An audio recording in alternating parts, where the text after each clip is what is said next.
Welcome to new TV Telugu. ఇప్పుడు Telangana top 10 చూద్దాం. సంగారెడ్డి జిల్లా కంగ్డి మండల కేంద్రంలోని చౌకన్పల్లి చౌరస్తా వద్ద స్థానిక ఎస్ఐ విశ్వజన్ ఆధ్వర్యంలో పోలీసులు డ్రంక్ అండ్ డ్రైవ్ కార్యక్రమాన్ని చేపట్టారు. ఈ సందర్భంగా బ్రీతింగ్ ఎనలైజర్ తో వాహనదారులకు టెస్టింగ్ చేశారు. మద్యం సేవించిన వారికి జరిమానా విధించారు. ఈ సందర్భంగా ఎస్ఐ మాట్లాడుతూ మద్యం సేవించి వాహనాలు నడిపితే కఠిన చర్యలు తీసుకుంటామన్నారు. రాష్ట్ర ఆవిర్భావ దినోత్సవ వేడుకలను ఆదిలాబాద్ కలెక్టరేట్ కార్యాలయంలో ఘనంగా నిర్వహించారు. ఈ కార్యక్రమంలో జిల్లా కలెక్టర్ రాజశేష పాల్గొని జాతీయ జెండాను ఆవిష్కరించారు. అంతకుముందు మహనీయుల చిత్రపటానికి పూలమాలలు వేసి నివాళులు అర్పించారు. ముందుగా పోలీసుల గౌరవ వందనం స్వీకరించారు. రాష్ట్ర ప్రభుత్వం ప్రజల కాంక్ష మేరకు ప్రజాపాలన కొనసాగుతుందని పేర్కొన్నారు. ఎస్పీ గౌస్ ఆలం, ఎమ్మెల్యే పాయల్ శంకర్ ఉన్నారు. హైదరాబాద్ బషీర్బాగ్ ప్రెస్ క్లబ్ లో బీసీ సంక్షేమ సంఘం జాతీయ అధ్యక్షుడు ఆర్ కృష్ణయ్య, నిరుద్యోగ జేఏసీ చైర్మన్ నీలం వెంకటేష్ ఆధ్వర్యంలో సమావేశం నిర్వహించారు. ఈ సందర్భంగా కృష్ణయ్య మాట్లాడుతూ ప్రభుత్వం వెంటనే గ్రూప్ 1 పరీక్షను నెల రోజులు వాయిదా వేయాలని డిమాండ్ చేశారు. ఆ రోజు వివిధ పోటీ పరీక్షలు ఉన్నాయని పేర్కొన్నారు. సమావేశంలో నిరుద్యోగ సంఘాల నాయకులు, నిరుద్యోగులు పాల్గొన్నారు. రాష్ట్ర అవతరణ వేడుకలకు ముస్తాబవుతున్న హైదరాబాద్ పరేడ్ మైదానాన్ని మంత్రులు పొన్నం ప్రభాకర్, జూపల్లి కృష్ణారావు సందర్శించి ఏర్పాట్లను పరిశీలించారు.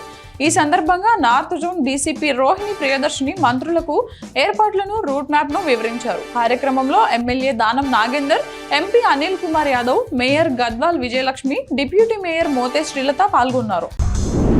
ఆదిలాబాద్ లోని విత్తన షాపుల ముందు అన్నదాతలు బారులు తీరారు. రైతులు కోరుకున్నటువంటి డిమాండ్ ఉన్న రాశి 659 పత్తి విత్తనాలను అధికారులు అందుబాటులోకి ఉంచారు. దీంతో విత్తన షాపుల ముందు డిమాండ్ ఉన్న పత్తి విత్తనాలు రైతులు కొనుగోలు చేస్తున్నారు. రైతులకు ఎలాంటి ఇబ్బందులు తలెత్తకుండా అన్ని ఏర్పాట్లు చేశారు. వ్యవసాయ శాఖ, రెవెన్యూ, పోలీస్ అధికారులు సమన్వయంతో కొనుగోలు ప్రక్రియ ప్రశాంతంగా కొనసాగుతుంది.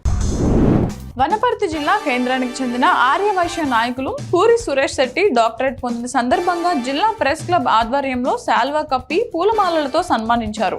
ప్రెస్ క్లబ్ అధ్యక్షుడు అమ్మటి స్వామి మాట్లాడుతూ కరోనా కాలంలో తన ఆరోగ్యాన్ని లెక్క చేయకుండా పేషెంట్స్ దగ్గరికి వెళ్లి అన్నదానం, మాస్కులు, శానిటైజర్లు ఉచితంగా పంపిణీ చేశారని, కృష్ణపట్నం ఆనందయ్య మందు, నిత్యావసర వస్తువులు అందజేశారన్నారు.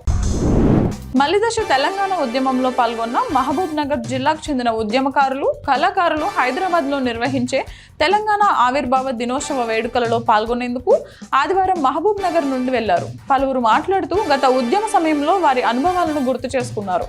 తెలంగాణ ఉద్యమంలో పాల్గొన్నందుకు గర్వపడుతున్నామని వెల్లడించారు. ప్రజల ఆకాంక్షలు నెరవేరిన రోజు ఎంతో గొప్ప రోజని అన్నారు.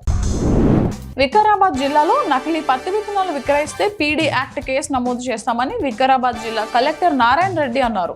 వికారాబాద్ పట్టణంలోని సురేష్ ఏజెన్సీస్ ఫెర్టిలైజర్ షాప్ ను జిల్లా కలెక్టర్ తనిఖీ చేశారు.